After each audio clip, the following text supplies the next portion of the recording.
कदर करनी है तो जीते जी करो, मरने के बाद तो पराई भी रो देते हैं।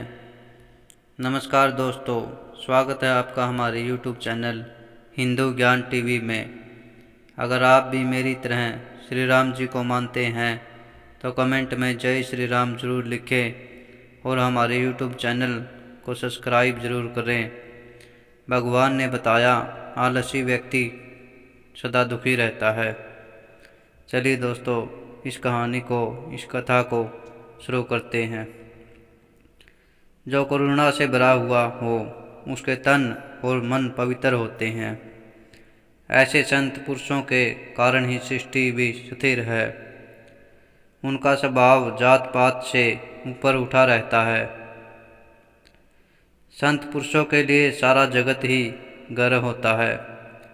वे स्वयं में संतुष्ट और आत्मज्ञानी होते हैं। जो इनका संग कर लेता है उनके सारे अवगुण नष्ट होकर उसमें गुणों का आगमन होने लगता है। प्रत्येक दिन संत, महात्मा, गुरु और माता पिता के दर्शन करना चाहिए। इनके दर्शन से शांति मिलती है। इनके दर्शन मात्र से ही मनुष्य को सद्गति मिल सकती है। सब काम छोड़कर अर्थात आलस्य छोड़कर इनका दर्शन करना चाहिए। भगवान कहते हैं कि संत जनों के दर्शन करने से किसी भी प्रकार की आनाकानी नहीं करनी चाहिए। जिस प्रकार श्रम करने से लक्ष्मी धन की प्राप्ति होती है और आलस्य करने से क्षति होती है, उसी प्रकार संत जनों के दर्शन करने से जीवन सफल हो जाता है। एक व्यक्ति बहुत गरीब था। वह बैठा हुआ रो रहा था। एक साधु वहाँ से गुजर रहा था। उसने पूछा, क्यों रो रहे हो बेटा? वह बोला, मैं बहुत गरीब हूँ, परेशान हूँ, इसलिए रो रहा हूँ।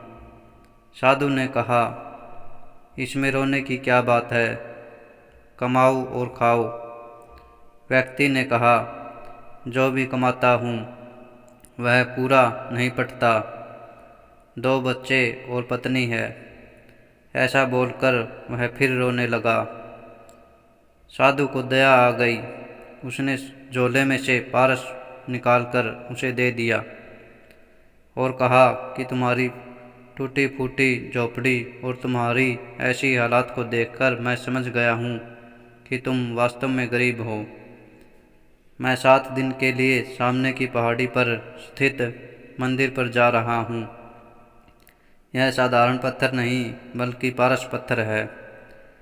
इसमें अद्भुत शक्ति है। लोहा अगर पारस का स्पर्श पा ले तो वह सोना बन जाता है। तुम जितना चाहो सोना बना सकते हो। मैं वापस लौटने पर अपना पारस ले जाऊंगा। इस झोपड़ी के स्थान पर एक सुंदर मकान बनवा लेना। तुम चिंता मत करो, तुम धनी बन जाओगे। ऐसा कहकर पारस उसे दे दिया और वह अपनी दिशा की ओर चल दिए। पारस पाकर बड़ा प्रसन्न हुआ। मन में विचार किया कि अब मैं अमीर होने में कोई संदेह नहीं। अमीरी के साथ ही ख्वाब देखता रहा। आज सोना बनाऊंगा, कल सोना बनाऊंगा। उसके आलस्य में 7 दिन बीत गए। साधु द्वार पर आ खड़ा हुआ और बोला, मेरा पार्स लौटा दो। साधु को देखकर वह घबरा गया। गिड़गिड़ाते हुए बोला, महाराज थोड़ा समय रुक जाइए, मैं थोड़ा सोना बना लूँ। साधु ने कहा, बस बहुत हो गया। मैंने सोचा था कि झोपड़ी की जगह पर मकान मिलेगा, तेरे बदन पर पूरे वस्त्र होंगे, तू मुझे प्रसन्नता की मुद्रा में मिलेगा। किंतु यह क्या, न तू मकान बना पाया, न वस्त्र बदल पाया और न ही तू प्रसन्न हो सका। स्थिति वहीं की वहीं है, वहीं फटे कपड़े, वहीं घास की एक झोपड़ी।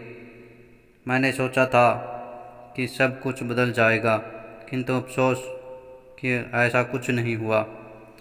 जल्दी मेरा पारस वापस कर। उसने साधु से कहा, बस थोड़ा ठहर जाइए। साधु ने कहा, मैंने तुझे 7 दिन दिए थे, तुमने 7 दिन व्यर्थ में गवा दिए। अब कुछ नहीं हो सकता। पार्स लेकर साधु चला गया। यह शरीर क्या किसी पारस से कम है? कुछ समय ऐसे हैं जिन्होंने अपने जीवन में आश्चर्यजनक बदलाव देखे हैं। आरंभ में गरीबी देखी और बाद में उन्होंने आकाश की बुलंदियों को छुआ है। आलस्य छोड़ो, कर्मशील बनो। कर्म करने का अभ्यास करो। कर्म करते करते एक दिन तुम शिखर पर पहुंच सकते हो। अगर आपको ये वीडियो अच्छी लगे तो कमेंट में जय श्री राम ज़रूर लिखें। जय श्री राम।